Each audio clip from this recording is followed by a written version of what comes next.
नमस्कार, मी doctor Shruti. Welcome back to our channel. गणेशोत्सवाच्या शृंखलेत आपल्या सर्वांचं पुन्हा खूप खूप स्वागत. शृंखलेचा पहिला विषय होता दुर्वा. त्याबद्दल तुम्ही आयुर्वेदिक गुण त्याचे जाणून घेतलेच असतील. आज आपण गणपतीच्या अत्यंत जवळची गोष्ट आणि जे आपण सगळेच आवडीने गणपतीला वाहतो ते म्हणजे जास्वंद याबद्दल माहिती जाणून घेणार आहोत. ती माहिती ऐकण्यापूर्वी जर का तुम्ही माझ्या चॅनलला सबस्क्राइब केलं नसेल तर सबस्क्राइब करा आणि घंटीचं बटन दाबायला विसरू नका. जास्वंदाच्या 18 जाती असतात. त्यातली पांढरी आणि लाल ही जवळपास आपल्याला बघायला देखील मिळते आणि त्याचा वापर देखील बहुगुणी आहे. तर त्यातली पांढरी जास्वंद ही औषधात जास्तीत जास्त वापरली जाते.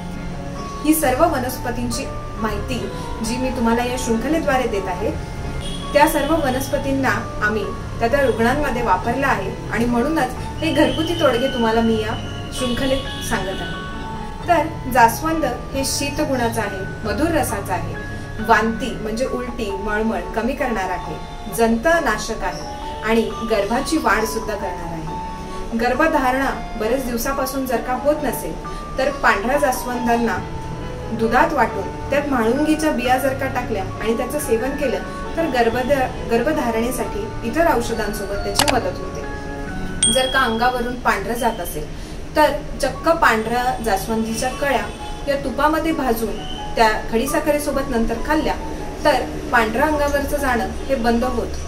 अंगावरती जिथे सूज येते तिकडे जास्वंदाचा कल्क जर का आपण टेचून जास्वंदाला तिकडे बांधलं तर अंगावरची सूज कमी यायला मदत होते. यासोबतच जर का तुम्हाला वारंवार ताप येत असेल तर जास्वंदांना 1 कप गरम पाण्यामध्ये भिजवून 20 ते 30 मिनिट तसंच ठेवावं.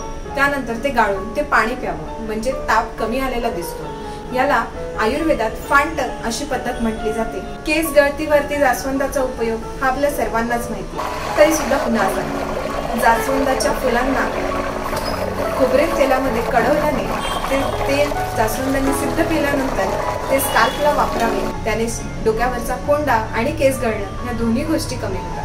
भरपूर पित्त जर का सारखं होत असेल तर जास्वंदीच्या पाल्याचा रस आणि खडीसाखर असं मिश्रण घेतल्यास वारंवार होणारी ऍसिडिटी, मळमळ, जळजळ ही देखील कमी होण्यासाठी मदत होते. अशा अगदी 2 ते 3 मिनिटात सोप्यात सोप्या घरगुती उपायांनी मी पुढच्या शृंखलेत पुन्हा येणार आहे.